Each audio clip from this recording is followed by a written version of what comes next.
Apocalypse chapitre 11. Prions. Seigneur, merci pour ta grâce qui découle, Seigneur, de la croix, qui découle de ton œuvre, qui découle, Seigneur, et qui vient, qui coule jusque dans nos vies. Tu es à l'œuvre, Seigneur. Tu es à l'œuvre, tu es vivant. Jésus, tu es mort à la croix pour nos péchés, tu es ressuscité. Et non seulement ça, Seigneur, ton œuvre n'est pas terminée, elle continue, elle vit dans nos cœurs et tu as aussi un plan pour ton peuple, pour Israël, pour l'Église, tu as un plan pour le monde, Seigneur, et ces choses que tu nous dis qui vont se produire. Et nous voulons, Seigneur, être à l'écoute et regarder. Et surtout, Seigneur, on te prie d'éveiller nos cœurs à ta parole, à ce que tu dis et à ton service, à être là, Seigneur, fidèle pour toi. Au nom de Jésus. Amen. Apocalypse chapitre 11, on va lire les premiers versets. « On me donna un roseau semblable à une verge en disant, « Lève-toi et mesure le temple. » Jean est arrivé à ce moment-ci dans sa vision. « Mesure le temple, l'autel et ceux qui y adorent. » Au verset 2, « Mais le parvis extérieur du temple, laisse-le de côté et ne le mesure pas, car il a été donné aux nations. Et elles fouleront aux pieds la ville sainte pendant 42 mois. Je donnerai à mes 2 témoins le pouvoir de prophétiser, revêtus de sacs, pendant 1260 jours. Ce sont les 2 oliviers et les 2 chandeliers qui se tiennent devant le Seigneur de la terre. Si quelqu'un veut leur faire du mal, du feu sort de leur bouche et dévore leurs ennemis. Et si quelqu'un veut leur faire du mal, il faut qu'ils soient tués de cette même manière. Ils ont le pouvoir de fermer le ciel afin qu'il ne tombe point de pluie pendant les jours de leur prophétie. Ils ont le pouvoir de changer les eaux en sang et de frapper la terre de toute espèce de plaie chaque fois qu'ils le voudront. Quand ils auront achevé leur témoignage, la bête qui monte de l'abîme leur fera la guerre, les vaincra et les tuera. Et leurs cadavres seront sur la place de la grande ville qu'on nomme symboliquement Sodome et Égypte, la même où le Seigneur a été crucifié. Des hommes d'entre les peuples, les tribus, les langues, les nations verront leurs cadavres pendant 3 jours et demi et ils ne permettront pas que leurs cadavres soient mis dans un sépulcre. Et à cause d'eux, les habitants de la terre se réjouiront et seront dans l'allégresse et ils s'enverront des présents les uns aux autres parce que ces 2 prophètes ont tourmenté les habitants de la terre. Après les 3 jours et demi, un esprit de vie venant de Dieu entrera en eux et ils se tinrent sur leurs pieds. Et une grande crainte s'emparera de ceux qui les voyaient. Et ils entendirent du ciel une voix qui leur disait « Montez ici ». Et ils montèrent au ciel dans la nuée et leurs ennemis les virent. À cette heure-là, il y eut un grand tremblement de terre et la 10e partie de la ville tomba. 7000 hommes furent tués dans ce tremblement de terre et les autres furent effrayés et donnèrent gloire au Dieu du ciel. Le second malheur est passé, voici le 3e malheur vient bientôt. On est rendu à la 6e trompette. C'est la fin. C'est la fin de la... Il y a des temps de répit, on voit. Ici encore, c'est un des derniers temps de répit avant que l'Antéchrist fasse surface, en tous les cas, qu'il se dévoile. Et on va le voir dans les prochains chapitres. Mais Jean se trouve dans sa vision ici à l'endroit où le temple se trouvera. On me donna un roseau semblable à une verge. Lève-toi, mesure le temple de Dieu et l'autel et ceux qui y adorent. Plusieurs, évidemment, essaient d'interpréter l'Apocalypse comme si ces choses représentent une réalité présente. Plusieurs veulent interpréter l'Apocalypse comme quelque chose qui est spirituel seulement, on le dit, on le répète, mais qui est seulement spirituel et que ce sont des choses présentes. Tout ce qu'on voit là, c'est comme si on essaie de les interpréter puis on essaie de dire, bon, c'est ça qui se passe présentement pour nous. Comme le temple ici, comme si certains veulent penser que le temple représente l'Église ici, mais il faut ignorer tellement de détails. Il faut ignorer tout le reste du texte, ignorer tellement de précision sur ce que le Seigneur dit pour en arriver jusque-là, que c'est un peu ridicule. On veut croire que ce que Dieu nous dit, Dieu l'accomplit et ce qu'il nous montre va s'accomplir. J'espère que vous êtes avec moi ce matin. Ça arrive, c'est possible de ne pas tout comprendre. Et on le voit à plusieurs endroits, il y a des détails qui sont difficilement interprétable, mais nous croyons que ce que Dieu dit va se produire. Vous savez, Jésus a dit dans Matthieu chapitre 24, « Ces choses doivent se produire. » C'est les paroles de Jésus. Ces choses, en annonçant les choses de la fin, il dit, « Ces choses doivent se produire. » Si Jésus le dit, et pourquoi on le contredirait, n'est-ce pas? Dans Apocalypse chapitre 1, lorsqu'il a donné cette vision à Jean, même au tout début, il a dit, « Écris ce qui doit arriver par la suite. » Ces choses doivent se produire. Hein? Donc, la plus grande partie de la population juive aujourd'hui attend l'arrivée d'un royaume messianique à Jérusalem. Et depuis toujours, on attend ce royaume messianique qui, selon beaucoup d'entre eux, va descendre du ciel directement. Donc, ce sera vraiment de la fin et ce sera visible et c'est un royaume qui descendra du ciel. Ce qui arrivera au retour de Jésus, à son avènement. Mais il doit y avoir quelques étapes avant. Hein, on se souvient même avec les prophéties de Daniel, et jusqu'à ce moment, hein, avant que la gloire vienne, les souffrances devaient venir. Le Messie devait souffrir et être retranché même avant. On avait oublié cette étape. On voulait la gloire directement, on voulait le royaume, mais le Messie devait souffrir premièrement. C'est ce que les Écritures nous disent. Et aussi, ici, on le voit, cette grande tribulation doit se produire. Doit se produire. Il y a encore cette étape avant ce royaume terrestre de Jésus, la grande tribulation. On le voit dans Daniel chapitre 9. Zacharie chapitre 6, je vous le lis, je vous lis ceci. Zacharie chapitre 6, verset 12 nous dit, hein, selon cette attente du royaume messianique, mais tu lui diras, ainsi parle l'Éternel des armées, Zacharie chapitre 6, verset 12, « Voici un homme dont le nom est Germe, germera dans son lieu et bâtira le temple de l'Éternel. » Voici pourquoi on attend que ce soit du ciel que ce royaume arrive. « Il bâtira le temple de l'Éternel. Il portera les insignes de la majesté. Il s'assiera et dominera sur son trône. Il sera sacrificateur sur son trône. » Et une parfaite union régnera entre l'un et l'autre. Donc, il va amener cette paix-là. Il va faire ce travail-là. C'est une promesse et le peuple juif, majoritairement, attend cette promesse de ce royaume messianique. Mais il y a aussi certains groupes juifs, présentement aujourd'hui, en Israël, qui veulent reconstruire le temple, hein, qui attendent de pouvoir reconstruire le temple. Ah, je vois qu'il y a des gens excités. Là. Maryse est excitée. Merci Seigneur. Mais c'est vrai, on croit que ce temple, selon la parole, va être reconstruit. Et il y a certains groupes qui travaillent très fort pour la reconstruction du temple à Jérusalem présentement. Et tout est ramassé aujourd'hui. Hein. Ça fait des dizaines et des dizaines d'années qu'on attendait que les animaux, les bons animaux, les vaches, les ustensiles, les chandeliers, tout est prêt. On pense que tout est prêt à la reconstruction de ce temple. Mais pour la majorité, hein, donc les plus orthodoxes, ils croient que ces gens-là qui veulent reconstruire le temple sont des marginaux. Hein, c'est un petit groupe. Un autre pasteur disait, c'est comme La Rochelle qui vous regarde vous êtes des marginaux. C'est un peu ça. Mais il y a ce groupe-là qui attend de reconstruire le temple. Et la parole, encore une fois, nous affirme que le temple sera reconstruit. Matthieu chapitre 9, Daniel chapitre 9, verset 27, vous vous souvenez de tout le contexte de Daniel, on vient d'étudier ensemble. Daniel nous parle de l'Antéchrist qui viendra à la fin des temps et qui fera une alliance avec Israël, un traité de paix avec Israël et d'autres nations qui durera pendant 7 ans.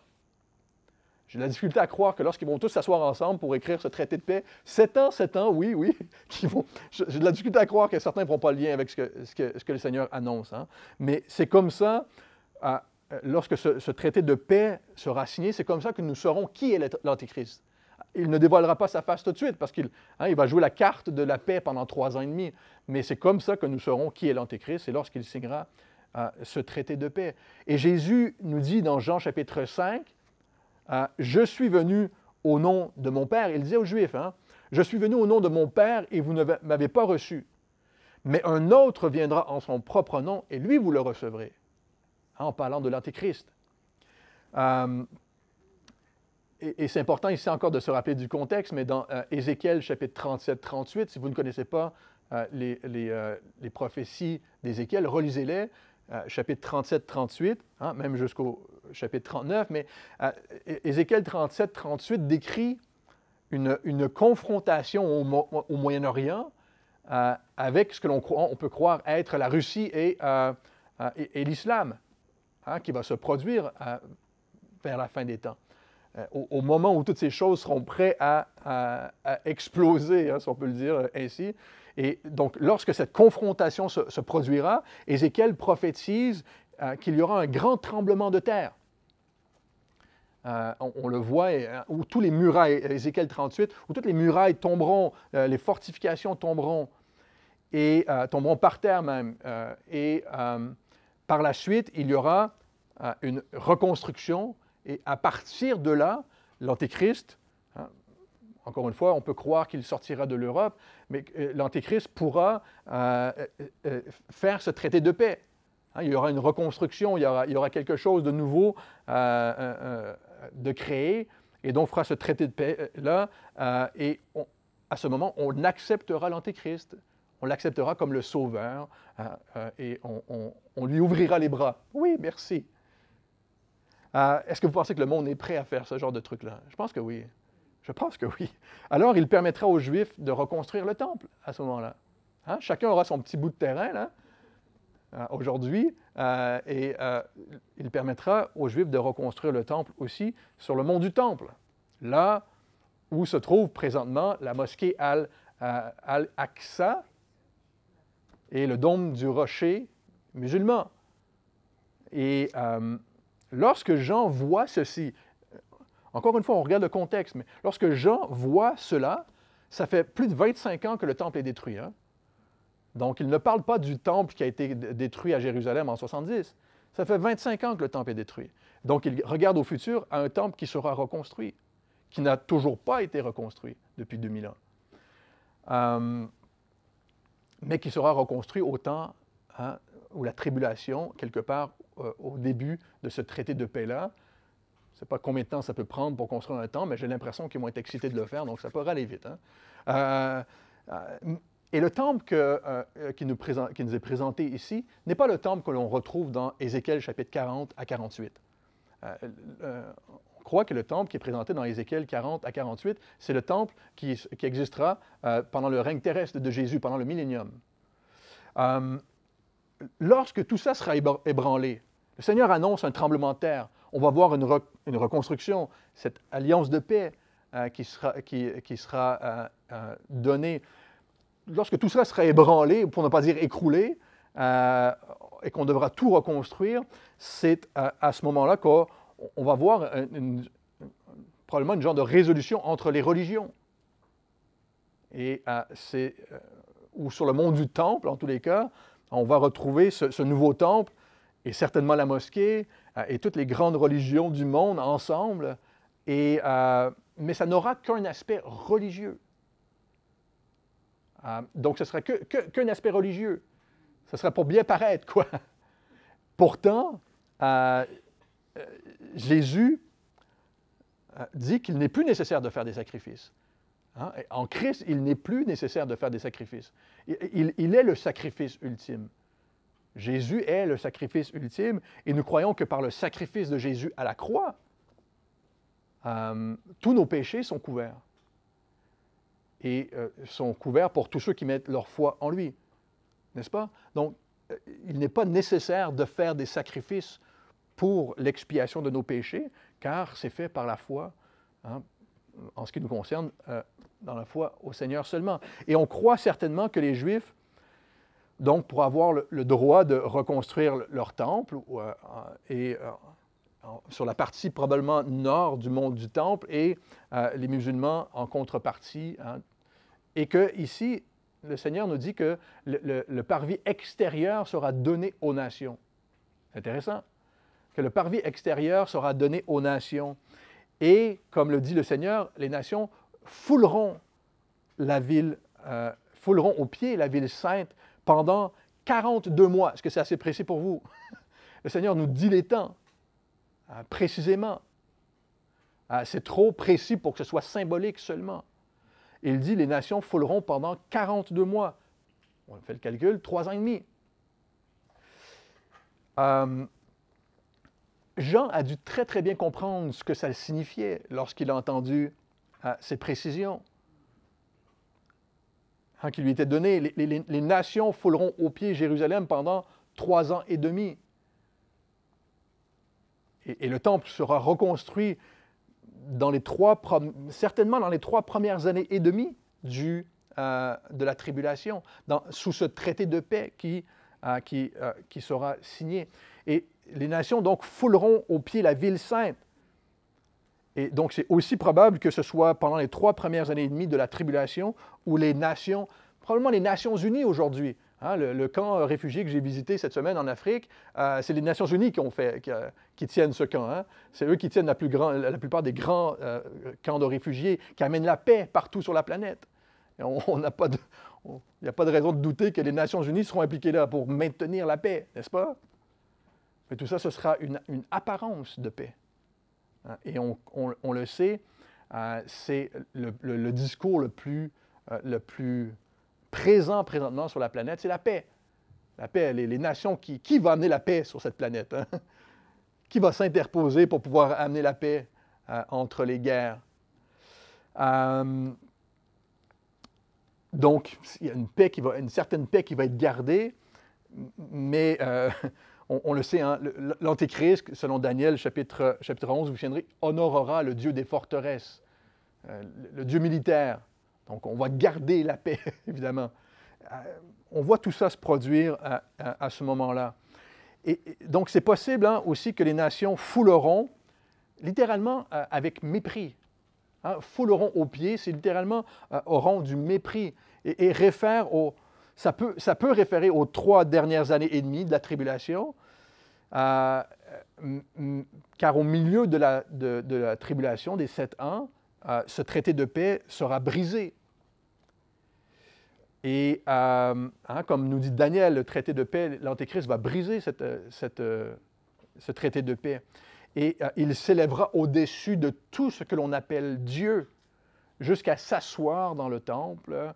2 Thessaloniciens, chapitre 2, verset 4.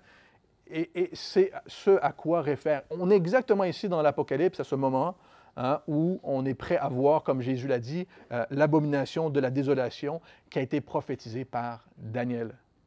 On est ici tout près, sinon exactement au moment, et on va le voir dans les prochains chapitres, où l'Antéchrist va montrer son vrai visage, qui il est.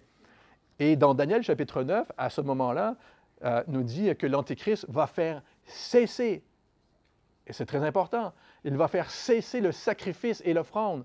Et ce qui nous dit qu'il y aura ce temple-là de construit, que les sacrifices auront repris à Jérusalem. Vous êtes avec moi ce matin, C'était un long 15 minutes de remise en contexte, mais c'est important de se souvenir que ce temple-là est prophétisé et à un moment, le temple sera reconstruit, quelque part au début de la tribulation, et l'Antéchrist va faire cesser les sacrifices, va briser le traité de paix après 3 ans et demi.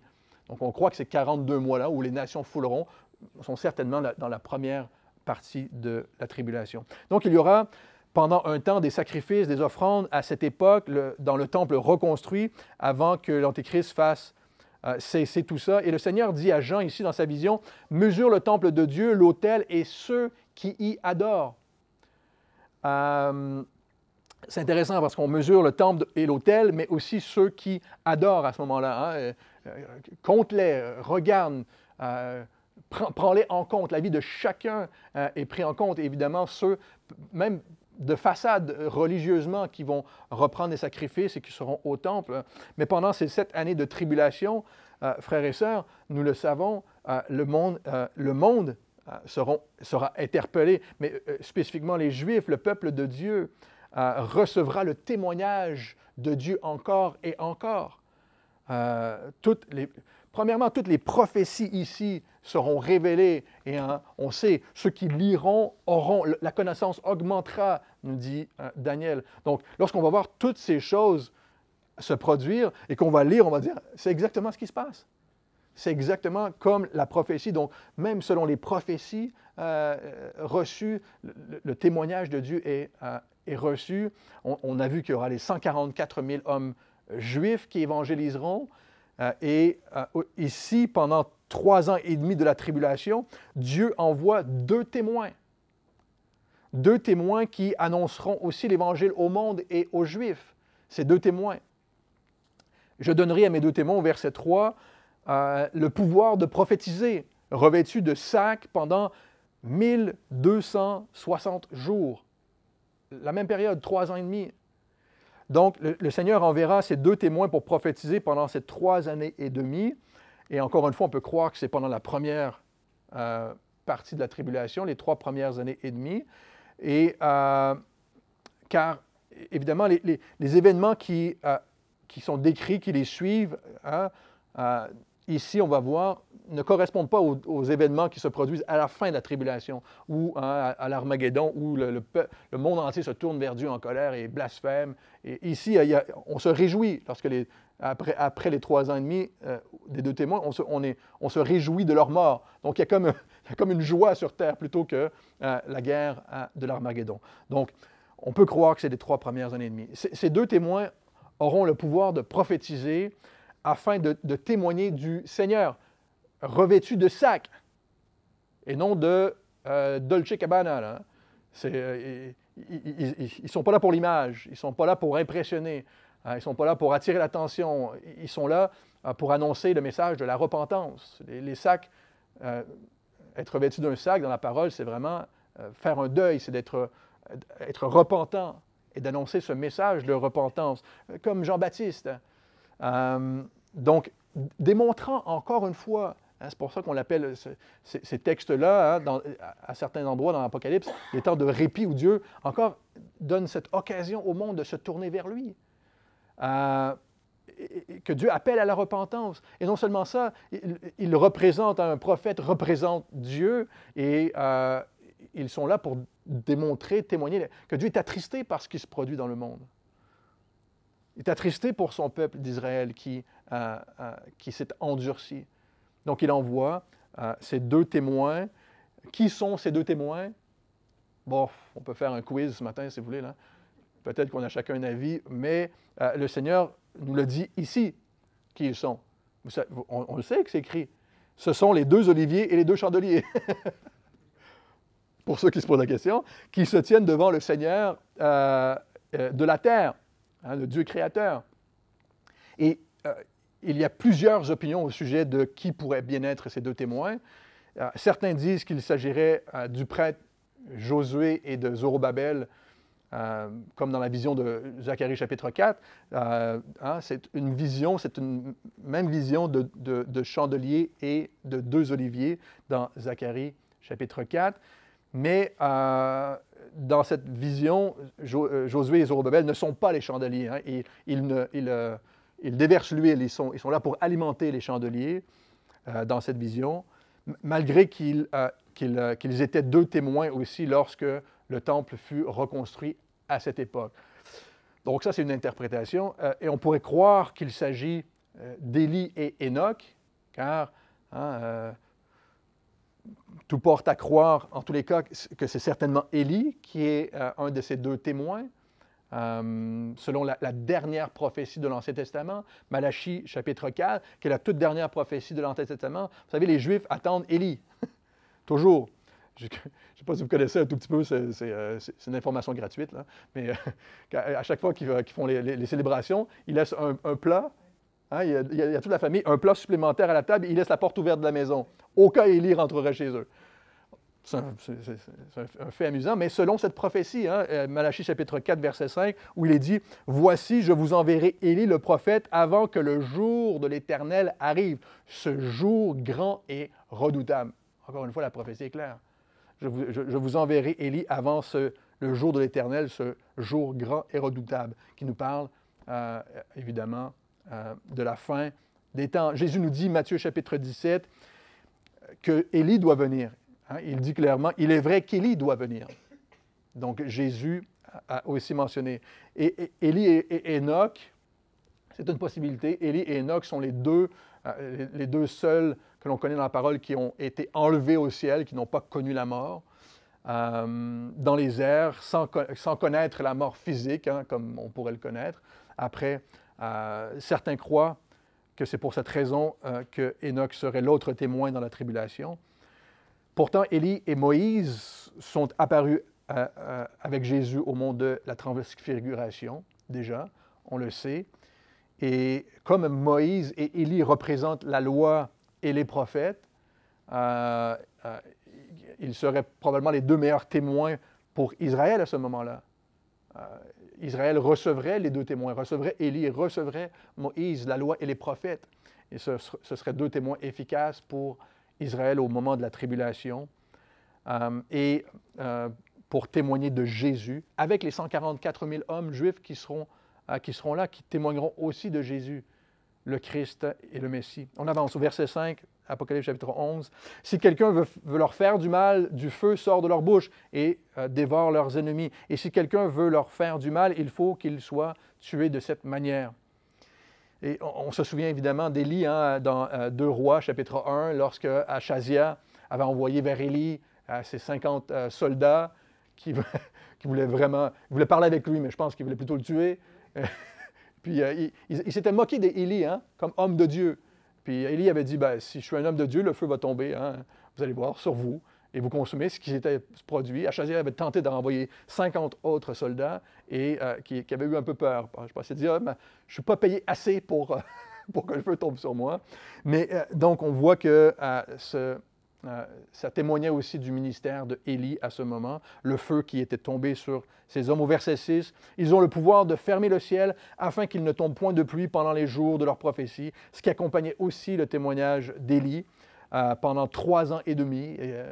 Voilà, on peut croire que c'est une mention claire ou peu importe, une référence à ce qui se produirait. Et ils ont le pouvoir de changer les eaux en sang, ce qui accompagnait le témoignage de Moïse, changer les eaux en sang et de frapper la terre de toute espèce de plaie, comme, encore une fois, en Égypte, qui accompagnait le ministère de Moïse. Au verset 7, « Quand ils auront achevé leur témoignage, la bête qui monte de l'abîme leur fera la guerre, les vaincra et les tuera. » La bête est mentionnée, et là on va commencer à le voir,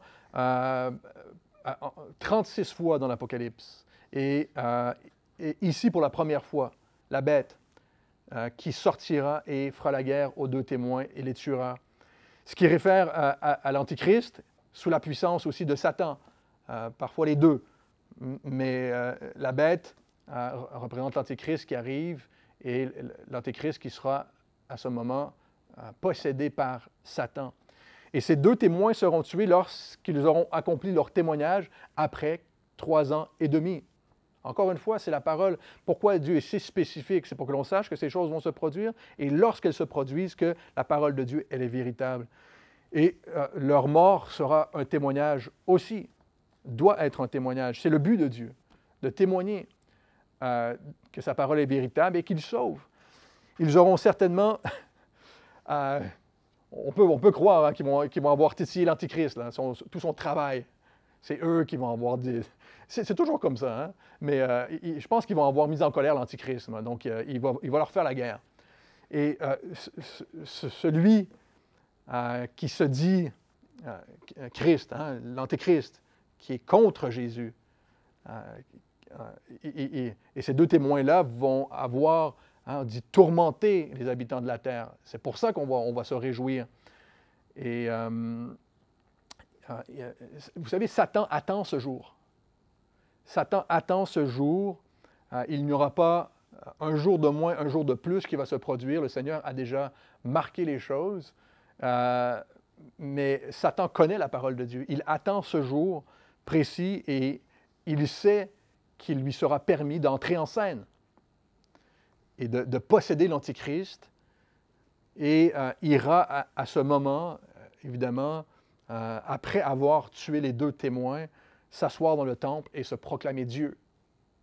Et nous savons que c'est la seule chose que Satan a dans sa tête, là, c'est de se proclamer Dieu. Au verset 8, « Leurs cadavres, aux 2 témoins, seront sur la place de la grande ville, qu'on nomme symboliquement, hein, ou littéralement, spirituellement, Sodome, qui veut dire perversion.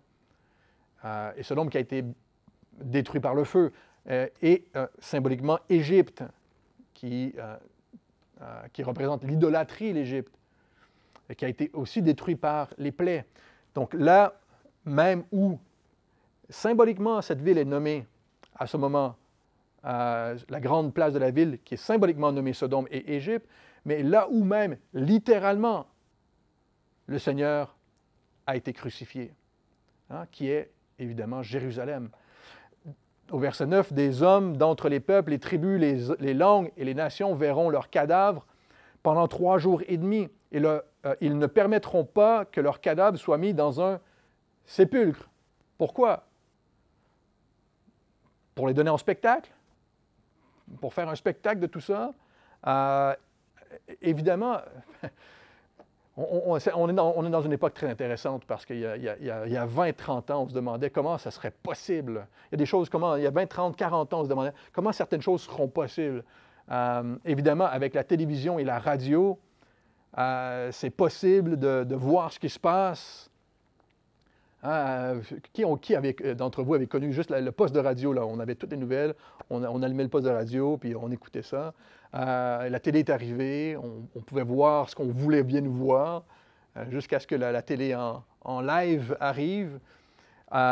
Mais aujourd'hui, avec les réseaux sociaux, qui est encore bien plus puissant que la télévision, hein, on a en temps réel dans sa main les choses qui se produisent. J'espère que vous réalisez, hein, ça fait déjà quelques années qu'on a ça. Peut-être qu'on est devenu un peu somnambule, là, mais on a dans sa main les choses qui arrivent et on peut voir en direct partout sur la planète ce qui se passe sans aucun problème. C'est très facile. Quelqu'un a juste besoin d'allumer son téléphone, appuyer sur Live, et tout le monde peut le voir sur la planète. C'est intéressant, n'est-ce pas? Notre téléphone, je ne sais pas pour vous, là, mais notre téléphone, certains d'entre vous, vous avez des notifications le dimanche matin, parfois. Mais notre téléphone peut nous envoyer des notifications quand il le veut. Ting! Ah, quelque chose de nouveau. Et puis on regarde. Et on a ça constamment.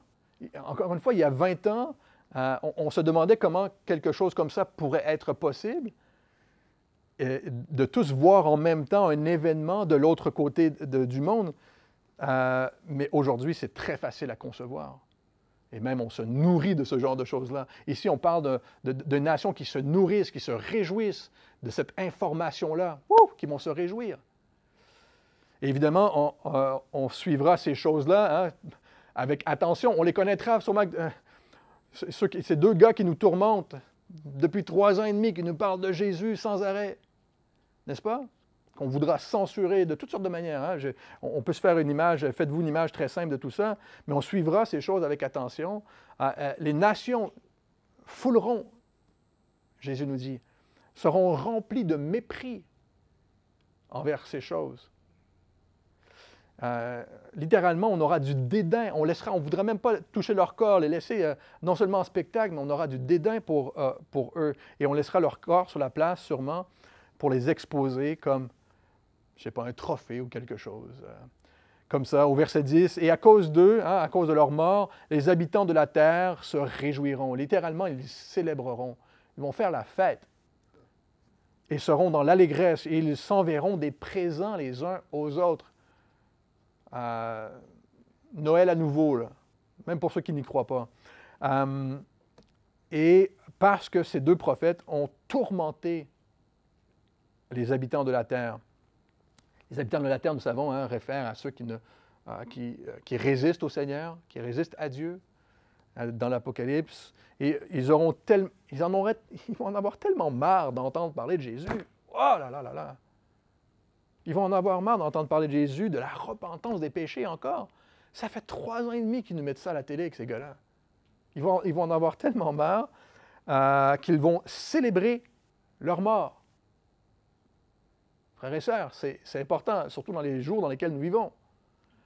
Hein? Ils s'enverront des présents les uns aux autres. On vient de le mentionner avec Charlie Kirk. Les Américains ont décidé de faire du 14 octobre une journée de souvenir en l'honneur de ce garçon qui a été tué le 10 septembre 2025. Et que l'on peut considérer comme un martyr chrétien. Hein, c'est une voix très forte que l'on a voulu taire, une voix très forte dans le monde pour l'Évangile, pour Jésus, qui était une voix en dehors de l'Église. L'Église, parfois, pourrait prendre cette voix-là, que le Seigneur nous donne aussi. Mais beaucoup de chrétiens, évidemment, présentement, ce qui est intéressant, c'est qu'on n'est pas dans la tribulation. Beaucoup de chrétiens démontrent beaucoup de soutien présentement. Il y a beaucoup de personnes qui démontrent leur foi pour la première fois dans leur vie. Mais il y a aussi beaucoup de haine à témoigner envers lui et surtout envers le message de l'Évangile présentement.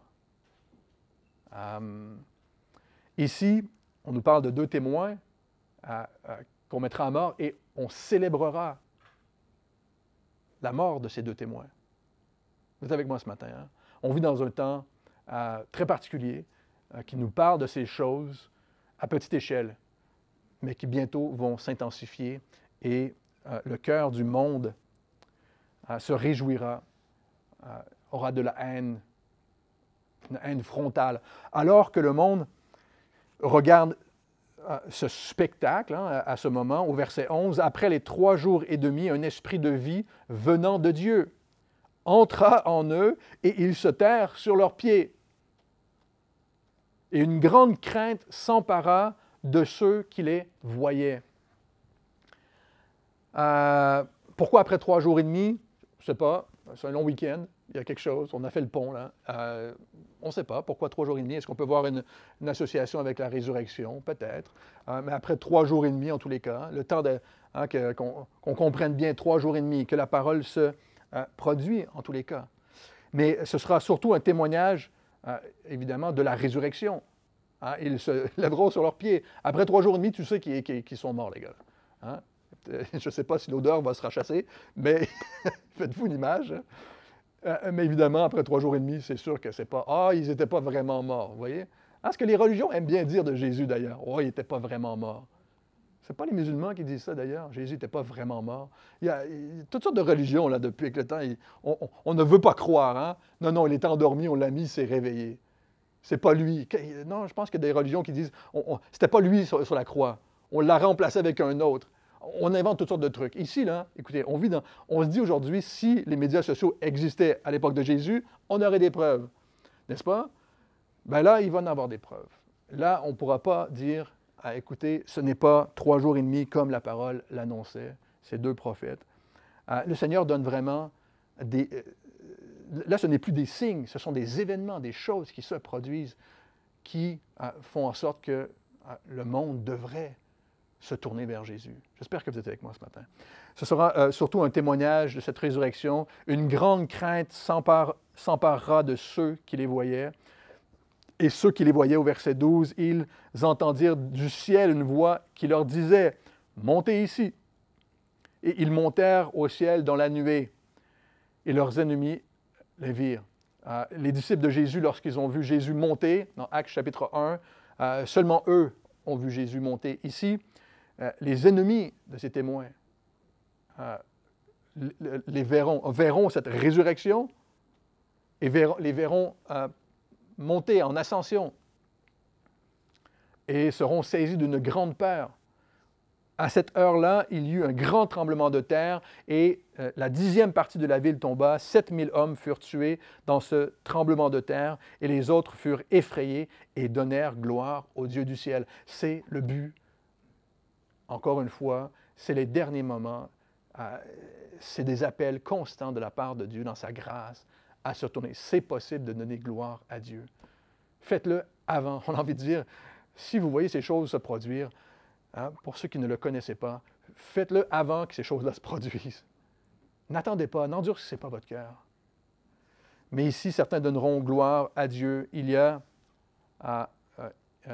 eu un grand tremblement de terre. Hein. On se souvient lorsqu'il y a eu le 6e sceau qui a été ouvert. Ici, à la 6e trompette, il y aura aussi ce grand tremblement de terre qui est un signe de jugement qui tombe. Et donc, à ce moment, le 10e de la ville de Jérusalem, encore une fois, s'écroulera. 7000 personnes seront tuées. dans ce tremblement de terre, mais ceux qui survivront à ce tremblement de terre à Jérusalem donneront gloire à Dieu. Ce que n'importe quel homme et femme peut faire à tout moment avec le Seigneur, à tout moment. On n'a pas besoin d'attendre un tremblement de terre, un miracle, un signe. On peut mettre notre foi en Jésus à tout moment. J'espère que vous le croyez. Chacune de ces prophéties très spécifiques devrait amener la terre à se tourner vers Jésus. Jésus a dit, même lorsqu'il est venu, on a prophétisé ma venue jour pour jour. Vous vous souviendrez dans Daniel. Et lorsqu'il est entré à Jérusalem, il a dit, « Aujourd'hui, tu as été visité, et quand même tu m'as rejeté. » Le Seigneur nous a démontré, il est venu à nous, il nous a démontré sa grâce. Même dans chacune de nos vies, il nous démontre sa grâce encore et encore et encore. Combien de fois nous avons vu le Seigneur agir. Mais en plus de ça, très spécifiquement, il donne des prophéties, il va accomplir ces choses afin d'amener la terre à se tourner vers lui. Mais on le reverra, le cœur des habitants de la terre va s'endurcir de plus en plus. Au verset 14, le second malheur est passé, voici le troisième malheur vient, et on termine avec ceci. Évidemment, nous célébrons Jésus à Noël, n'est-ce pas? C'est une fête, une tradition qu'on a mis en place pour le célébrer, lui qui est venu nous sauver. Et nous sauver pour nous enlever nos tourments, pas pour nous tourmenter, pour enlever nos tourments. Et nous louons le Seigneur pour ça. Nous le louons parce que lui, il nous enlève nos tourments, n'est-ce pas? Lui, il nous libère. Et non seulement ça, il a pris notre tourment à jamais. Lorsqu'on a mis notre foi en lui, éternellement, ce tourment est enlevé.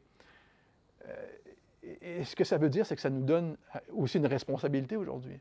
C'est notre mission présentement. Nous sommes les témoins de Jésus présentement sur terre, frères et sœurs. Nous sommes les témoins de Jésus présentement. Aussi irritant que ça puisse l'être pour le monde que vous connaissez, il va encore me parler de Jésus. Ça nous est arrivé dernièrement en plus.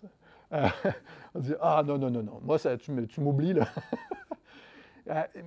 Aussi souvent que les gens même peuvent être irrités, c'est notre mission. Non seulement notre mission, mais ça devrait être notre joie. Notre joie d'être témoin, de témoigner du Seigneur de cette manière-là, mais de témoigner de la repentance des péchés, de la fin du tourment. Tu es fatigué d'être tourmenté par ton propre péché, ton passé, ton cœur est enténébré. Tourne-toi vers Jésus. Lui, il va te libérer de tout ça. Et c'est ce que nous croyons aujourd'hui, c'est ce que nous voulons continuer à prêcher. Et on veut dire merci au Seigneur pour sa parole. Prions, merci Seigneur, car tu nous révèles ces choses. Ces choses sont claires, Seigneur. Ces choses sont claires et tu nous as dit, ces choses doivent arriver.